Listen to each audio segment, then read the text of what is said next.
The sky broke open on a Tuesday morning. Yuna was drinking coffee when she saw it.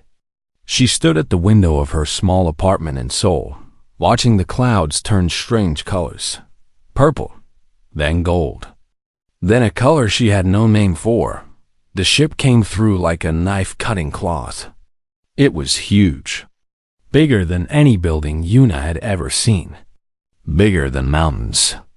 It blocked out the sun and cast a shadow over the entire city. People screamed in the streets below. Cars crashed into each other.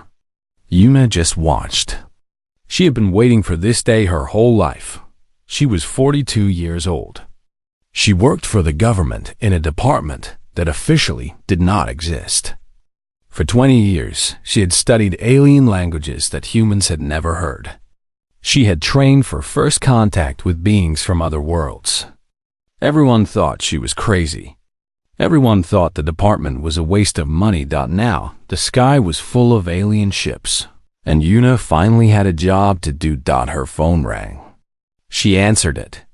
"Get to the airport," said the voice on the other end. "They want to talk." Yuna put down her coffee. She did not feel afraid. She felt ready. The helicopter took her to a military base outside the city. There she met Taiho, a young soldier with serious eyes and a gun on his hip. He was only 25, but he moved like someone much older. Like someone who had seen too much. "You're the translator?" he asked. "I'm the diplomat," Yuna said. "I speak for humanity today." Taiho looked at the sky. More ships were coming through the tier in the clouds. Dozens of them. Hundreds. Do you think they come in peace? Yuna thought about the question. She had spent 20 years studying signals from space. She had learned 3 alien languages from radio waves and old transmissions. She knew things about the galaxy that most humans did not. "No," she said honestly. "I don't think they do." They flew to the meeting place in silence. It was an empty field outside the city, far from buildings and people. The military had cleared the area. Soldiers stood in lines around the edge, their weapons ready but pointed down. The alien ship landed slowly. It was smaller than the ones in the sky, but still massive. The ground shook when it touched down. Grass burned and turned to ash. A door opened in the side of the ship. Light poured out, bright and painful. Yuna shielded her eyes. She walked out. Empress Velthora was 8 feet tall. Her body was covered in hard plates, like armor made of bone. She had 4 arms and 6 eyes that glowed pale blue. When she moved, her joints clicked and scraped. Behind her came soldiers. They were the same species, but smaller. They carried weapons that hummed with energy. Their eyes scanned the human soldiers with cold interest. Yuna stepped forward. Her heart was beating fast, but her hands were steady. Taiho walked beside her, one hand on his gun. The Empress stopped 10 feet away. She looked down at Yuna like someone looking at an insect. "You are the speaker for this world?" Her voice came from a device on her chest. It translated her clicks and growls into flat, empty words. "I am," Yuna said. "I am Yuna. I welcome you to Earth. I am Velthora, Empress of the Dominion, conqueror of 11 star systems." She paused. "I do not need your welcome. I have come to take what is mine." Yuna did not flinch. "Earth belongs to humanity. It is not yours to take." The Empress made a sound. It might have been laughter. "Every world I have visited said the same thing. They are all silent now. Their people serve me or they are dead. There is no third choice." "We would like to discuss terms," Yuna said. "Trade, alliance. There are many ways our peoples could benefit each other." Velthora leaned closer. Her 6 eyes studied Yuna's face. "You do not understand. I did not come to talk. I came to conquer. War is the only language I speak." "Then you will find that we speak it too," Yuna said quietly. For a moment, something changed in the Empress's eyes. Surprise, perhaps. Or curiosity. No one had spoken to her like this in a very long time. "You are brave," Valthera said. "Your people will make good slaves." She turned and walked back to her ship. Her soldiers followed. The door closed, and the ship rose into the sky. Yuna watched it go. Beside her, Taiho let out a long breath. "That went badly," he said. "No," Yuna said. "That went exactly as we expected." She pulled out her phone and made a call. On the other end, someone answered immediately. "It's time," Yuna said. "Wake up the sleepers. Open the bunkers. Tell the world." She ended the call and looked at the sky. The alien ships hung there like dark promises. What Empress Valthora did not know was simple. Humanity had seen her coming. 70 years ago, a satellite had detected her fleet at the edge of the solar system, moving slowly, taking its time, conquering everything in its path. For 70 years, humanity had prepared. In secret, in silence, building weapons, training soldiers, digging tunnels and bunkers deep underground. Every nation on Earth had worked together for the first time in history. They had one goal: survival. Valthera thought she was about to conquer another weak world. She thought humans would break and bow like all the others. She was wrong. Yuna smiled as she walked back to the helicopter. The war was about to begin, and humanity was ready. The dropships came at midnight. Sergeant Hana watched them fall from the sky like burning stars. She lay flat on a rooftop in Bazan, her rifle pressed against her shoulder. Around her, 11 other soldiers waited in silence. They had trained for this moment since childhood. Their parents had trained before them. 2 generations of warriors, preparing for a war that everyone hoped would never come. Now it was here. 30 ships, whispered Corporal Do Young beside her. He was young, only 23, but his hands did not shake. Maybe 2,000 soldiers. "They're landing in the harbor," Hana said. "Just like we thought they would. The aliens always landed near water. They needed it for their ships." Human scientists had figured that out decades ago, studying the signals from space. They knew where the enemy would go before the enemy even arrived. The first Dominion soldiers stepped onto Korean soil at 12:47 a.m. They were tall and covered in that bone-like armor. They moved in formation, weapons ready, scanning the empty streets. The city looked abandoned. Buildings dark. No cars, no people. The aliens probably thought everyone had run away in fear. They were wrong. Hannah pressed a button on her radio. 3 clicks. The signal. The ground exploded. Bombs that had been buried for 30 years ripped through the harbor. Fire and smoke swallowed the alien formation. Bodies flew through the air. The perfect lines broke apart into chaos. Before the dust settled, the guns started firing. From every rooftop, every window, every hidden position, humans opened fire. The bullets were special, designed just for this enemy. They punched through the alien armor like paper. Blue blood splashed on the concrete. Hannah fired again and again. Each shot found its target. Years of training. Years of practice. All for this moment. The aliens tried to fight back.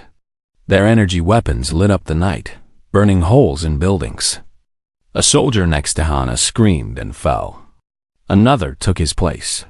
"Keep firing," Hannah shouted. "Don't let them regroup." The battle lasted 40 minutes. When it was over, the harbor was filled with alien bodies. The remaining Dominion soldiers retreated to their ships and flew away. Hannah stood up slowly. Her ears were ringing. Her hands were shaking now, but only now after the fight was done. "How many did we lose?" she asked. Diane checked. 14 dead. 20 wounded. 14 humans dead. Over 1,000 aliens. It was the same story across the world. In Brazil, soldiers ambushed a Dominion landing party in the Amazon rainforest. The aliens had never seen trees so thick, rivers so wide. They got lost. They got hunted. Only a handful escaped. In Russia, the enemy landed in Siberia, thinking the frozen wasteland would be easy to control. They did not know about the bases hidden under the ice. They did not know about the tunnels that stretched for miles. Russian soldiers rose from the snow like ghosts and cut them down. In America, in Europe, in Africa and Asia and Australia, the same thing happened. The Dominion expected easy victory. They found war. On her flagship high above Earth, Empress Velthora received the reports.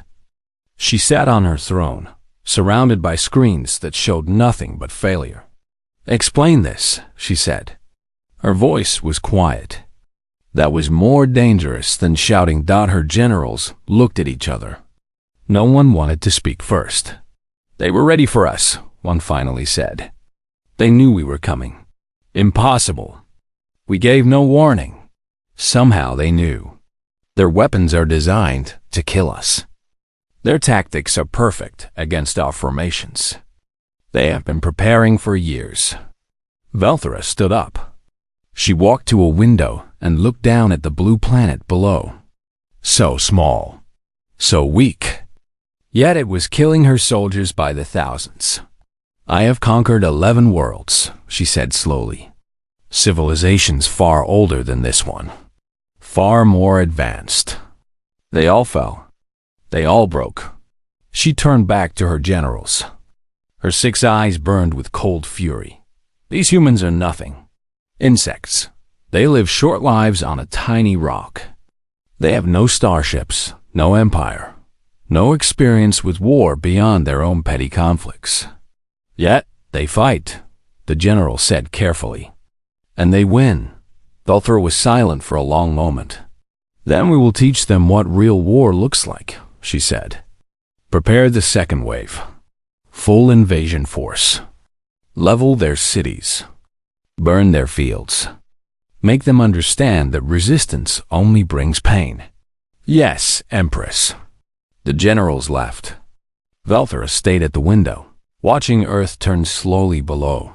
For the first time in a very long time, she felt something strange. Not fear. She did not know fear. But something close to it. Curiosity. Interest. A puzzle she did not yet understand. These humans fought like they had nothing to lose. They fought like every battle was their last. They did not run. They did not surrender. They just kept fighting, even when they were outgunned and outnumbered. Why? What made them so stubborn? What made them so willing to die? Velthora did not know. But she intended to find out. Far below, Sergeant Hannah sat in a medical tent while a doctor bandaged her arm. She had taken a burn from an alien weapon. It hurt, but she had felt worse. Duhayan brought her water. Word from command. "We're pulling back to the secondary positions. The big attack is coming." Hannah nodded. "Good. Let them come. You think we can win?" Hannah looked at the young corporal. He was scared. She could see it in his eyes. But he was still here. Still fighting. "I think we don't have a choice," she said. "So we fight. And we keep fighting. Until they leave or we're all dead." Dohan nodded slowly. "Then I guess we keep fighting." Hannah smiled. It was a tired smile, but real. "That's all we've ever done. That's all we know how to do." Outside, the sun was rising. Another day was beginning. And the war was just getting started. The city of Daegu was burning. 3 months of war had turned it into ruins. Buildings that once touched the sky were now piles of broken stone. Streets where children used to play were now filled with craters and ash. But the humans had not left. They never left. They hid in the rubble and waited. They attacked at night and disappeared by morning. They made the Dominion pay for every block, every street, every broken building. Empress Velthora had enough. "I will go myself," she announced to her generals. "I will show these insects what true power looks like." Her advisors begged her to stay on the ship. It was too dangerous. The humans were unpredictable. But Velthora did not listen. She had conquered 11 worlds by leading from the front. She would not hide now. Her personal guard, the Immortals, prepared for landing. They were the best soldiers in the Dominion. Each one had killed more enemies than they could count. Each one had never known defeat. The dropship landed on a highway outside Daegu. The road was cracked and broken, lined with burned cars and fallen trees. Smoke rose from the city in the distance. Velthora stepped out into the sunlight. Her Immortals formed a circle around her, weapons ready, eyes scanning every direction. The air smelled like fire and death. Velthora breathed it in. It was a familiar smell. The smell of conquest. But something was wrong. The area was too quiet. Too empty. Where were the human defenders?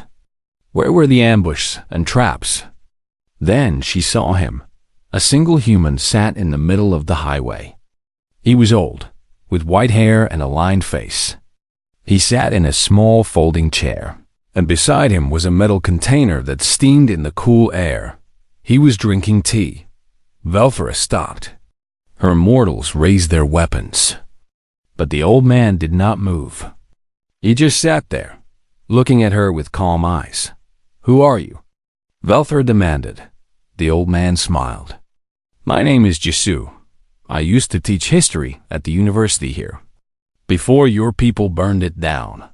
You are alone, unarmed. Why are you here?" "I wanted to meet you," Jisoo said. He poured more tea into his cup. "I wanted to see the great Empress Velthora before you die." The Immortals made sounds of anger. How dare this insect speak such words? But Velthora raised one of her 4 arms, and they fell silent. "You are brave," she said. "Or stupid. I am not decided which. Both, probably." Jisoo took a sip of tea. "But I also know something you don't. And what is that?" "I know why you're going to lose this war." Velthora moved closer.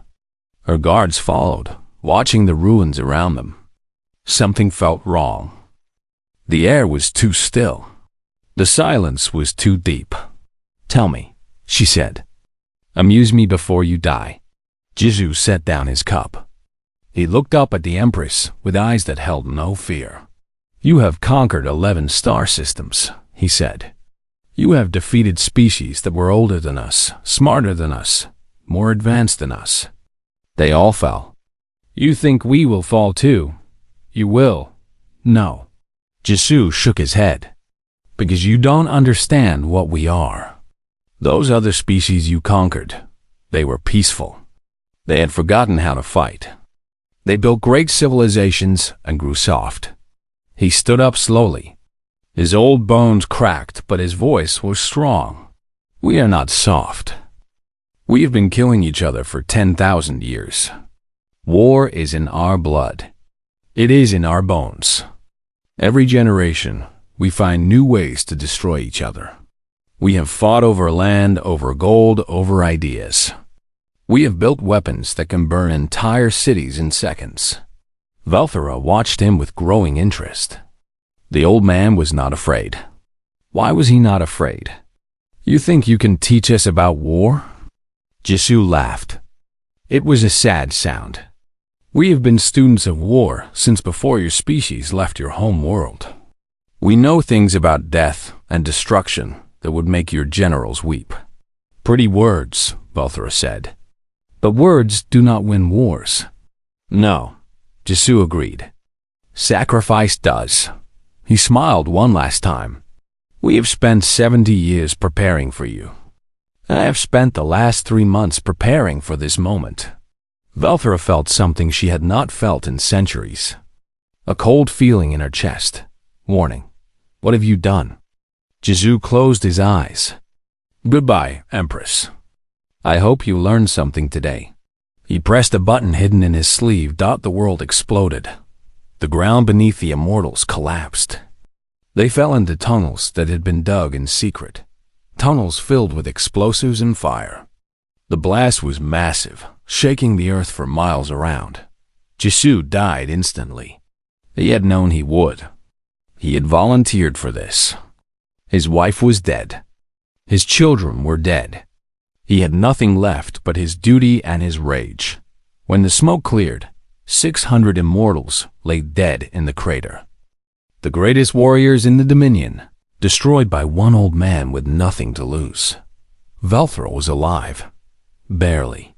Her guards had shielded her with their bodies. She lay in the rubble, bleeding from a dozen wounds. For the first time in her long life, she tasted her own blood. The remaining immortals pulled her from the wreckage. They called for evacuation. A ship came screaming down from the sky. As they carried her away, Velthra looked back at the crater. At the place where an old man had sat drinking tea and waiting to die. She had conquered 11 worlds. She had killed millions. No one had ever hurt her like this. No one had ever come close. These humans were different. They did not fight to win. They fought to make her bleed. For the first time in centuries, Empress Velthra felt something. She did not recognize Dodd. It might have been fear, or it might have been respect. She did not know the difference anymore. The war lasted 3 years. 3 years of fire and blood. 3 years of cities falling and rising again. 3 years of humanity refusing to die. Admiral Minho had not seen the sun in 18 months. He lived on a submarine deep beneath the Pacific Ocean. It was the last safe place on Earth. From here, he commanded what remained of humanity's navy. 12 submarines. 40 ships. Against an enemy that controlled the skies. But they were winning. Another supply convoy destroyed, his officer reported. 30 enemy transport ships. They were carrying food and fuel to the occupation forces in Asia. Minho nodded. He was 57 years old, and he looked 80. The war had aged him. It had aged everyone. Send word to the resistance cells in Korea, he said. The Dominion forces there will be hungry soon. It's time to push. The aliens controlled the surface, but they did not control the sea. They did not understand water warfare. Their ships could not dive. Their sensors could not find submarines that ran silent and deep. So Minho's fleet hunted. They struck supply lines and disappeared. They sank troop transports in the night. They made the ocean a graveyard for the Dominion. On land, the war was just as brutal. Dr. Yoonji worked in a lab hidden underground in Switzerland. She was a scientist. She studied genes and viruses. Before the war, she had been working on cures for cancer. Now she was building weapons. The pathogen is ready, she told the generals on the video screen. Her voice was tired. Her eyes were red from lack of sleep. It targets their biology specifically. It will spread through their population like fire. How fast? Asked General Park. Within weeks, every Dominion soldier on Earth will be infected. It won't kill them quickly, but it will make them weak. It will make them slow, and it will make them afraid. There was silence on the call. What Yoonji had created was terrible. A weapon of disease and suffering. Before the war, she would never have imagined making such a thing. But the enemy had burned her city. They had killed her sister and her parents.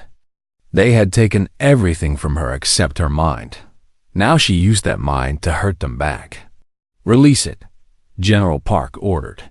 Yoonji pressed the button that would launch the pathogen into the air. Somewhere above, drones would carry it to Dominion bases around the world. She did not feel proud. She did not feel happy. She just felt tired. For Earth, she whispered to herself. For everyone we've lost. The pathogen worked exactly as she had promised. Within a month, Dominion soldiers started getting sick. They grew weak. Their armor cracked. Their weapons shook in their hands. The humans attacked. Private Suho was 19 years old. He had joined the resistance the day after his family died in an orbital bombardment. He had nothing left but his rifle and his anger. His unit was attacking a Dominion walker. The machine was huge, tall as a building, with weapons that could level a city block. It was guarding a supply depot in what used to be Tokyo. "We can't get through its shields," his sergeant shouted. "Fall back." But Suho was not listening. He was looking at the walker's legs. They were thin, weak. If someone could get close enough with enough explosives, he grabbed a satchel charge from a dead soldier beside him. It was heavy. Enough boom to crack the walker's leg. "Suho, no!" Someone screamed. He ran. The walker's guns turned toward him. Energy blasts burned the ground around his feet. He felt heat on his skin, smelled his own hair burning. But he kept running. He reached the leg. He pressed the charge against the metal. He armed it. He had just enough time to smile before the explosion took him. The walker fell. It crashed into the supply depot and exploded in a ball of fire. The depot was destroyed. Months of Dominion supplies, gone in seconds. Suho died instantly. He felt no pain. He just felt victory. Footage of his charge spread across the world. People watched this 19-year-old boy run towards certain death with a smile on his face. They watched him win. Thousands volunteered for the resistance the next day. On her flagship, Empress Valthera watched the same footage. She had recovered from her wounds, but she was not the same. Something had changed inside her. Why do they do this? She asked her generals. Why do they throw away their lives so easily? They are fanatics, one general suggested. Irrational, no. Valthera shook her head. That boy was not irrational. He knew exactly what he was doing. He chose to die. He chose it like it was nothing. She stood up and walked to the window. Earth turned below, blue and green and scarred with fire. "In all my conquests," she said quietly, "I have never seen anything like this." Other species surrendered when they saw they could not win. They accepted defeat to save their lives.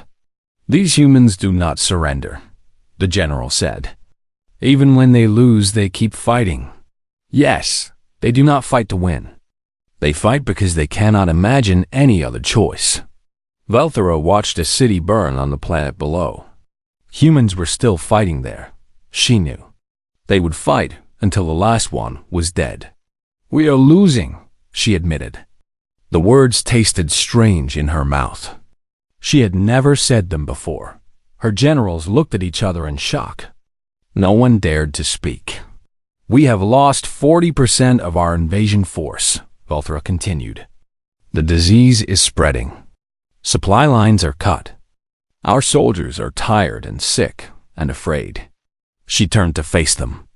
Her 6 eyes were cold, but there was something else there too. Something that might have been admiration. "These humans have done what no one else could do. They have made the Dominion bleed. What are your orders, Empress?" Valthera was silent for a long moment. She thought about her empire, her legacy, the 11 worlds she had conquered. She thought about an old man drinking tea. She thought about a boy running toward death with a smile. "Prepare for final assault," she said at last. "We end this, one way or another." The final battle began at dawn. Seoul had been destroyed and rebuilt 3 times during the war. Now it would see the end, one way or another. Empress Valthera brought everything she had left. 10,000 soldiers, 50 walkers. Her flagship descended from the sky and landed in the ruins of the old city center. She would lead from the front, as she always had. Humanity answered. General Myre stood at the head of the largest army Earth had ever assembled. Soldiers from every nation. Tanks and planes and weapons that had been hidden for 70 years. Waiting for this moment, she was 41 years old. Her husband had died in the first month of the war.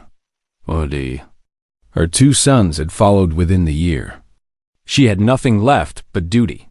"Today we end this," she told her soldiers. Her voice was carried by radio to every unit on the battlefield.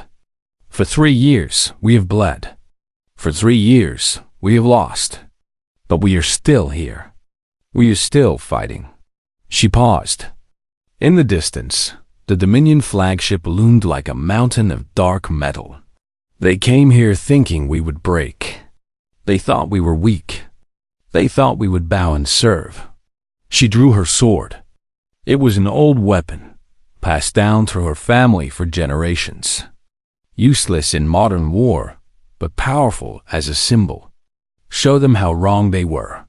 The battle was unlike anything the world had ever seen. Tanks rolled through streets choked with rubble. Soldiers advanced in waves, climbing over debris and fallen bodies. Aircraft screamed overhead, locked in combat with Dominion fighters. The aliens fought hard. They were desperate now, cornered animals. Their weapons carved holes through human lines. Their walkers crushed buildings and soldiers alike, but the humans kept coming. Sergeant. Hannah led her squad through the ruins of a shopping district. She was 30 now. She had survived 3 years of war when most soldiers died in their first month. Contact left? Do-hyun shouted. He was still alive, too. Against all odds, Dominion soldiers poured out of a collapsed building. Hannah raised her rifle and started firing. The familiar rhythm of battle took over. Shoot. Move. Shoot again. An alien lunged at her, blade raised. She ducked, felt the weapon slice the air above her head. She drove her knife into the gap between its armor plates. Blue blood sprayed her face. Keep moving, she ordered. We have to reach the flagship. Across the city, 1,000 similar battles raged. Street by street, block by block, humanity pushed forward. Admiral Minho had finally surfaced. His submarines launched missiles at the Dominion ships in orbit, forcing them back. For the first time in 3 years, the sky belonged to Earth. Dr. Yoonji watched from a bunker far away. The pathogen she had created was still working. Dominion soldiers stumbled and fell. Their aim was poor. Their movements were slow. Her weapon of disease was tipping the scales, but the cost was terrible. Thousands of humans died in that final battle. They died advancing. They died defending. They died with weapons in their hands and defiance in their eyes. They died, but they did not stop. General Myray reached the flagship at noon. Her bodyguards were all dead.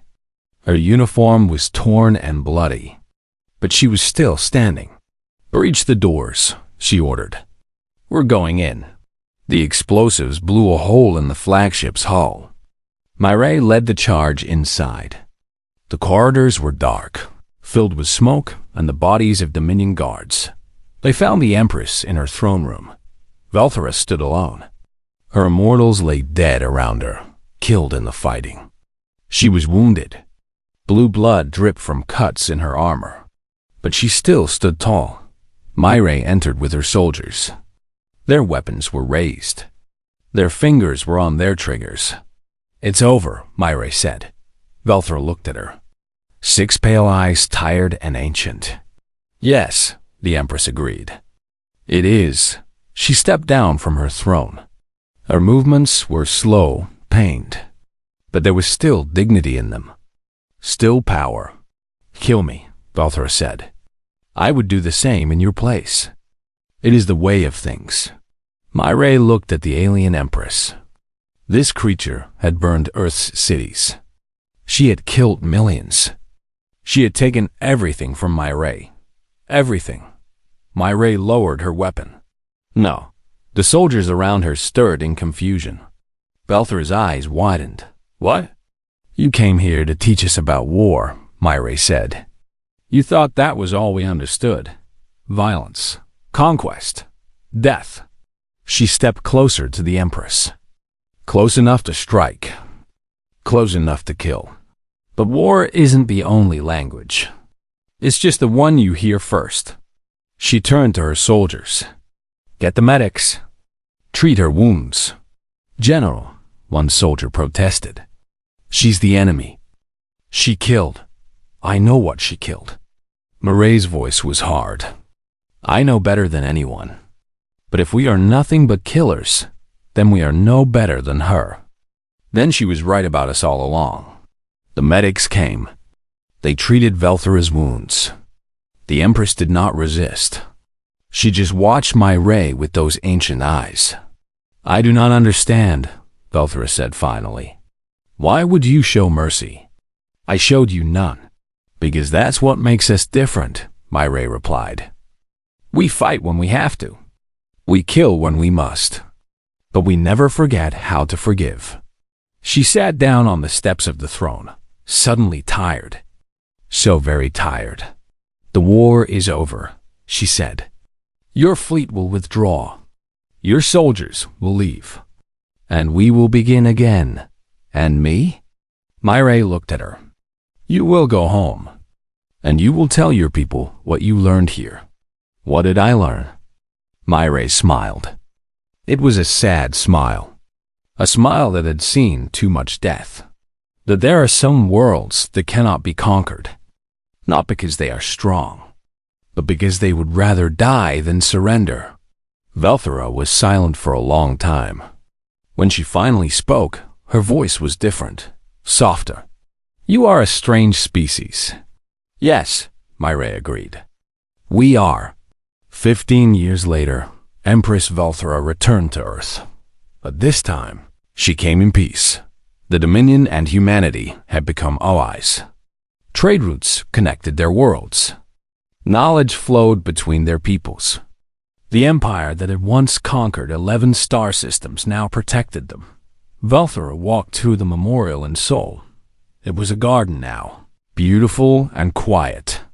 Statues stood among the flowers, honoring those who had died. She stopped before one statue.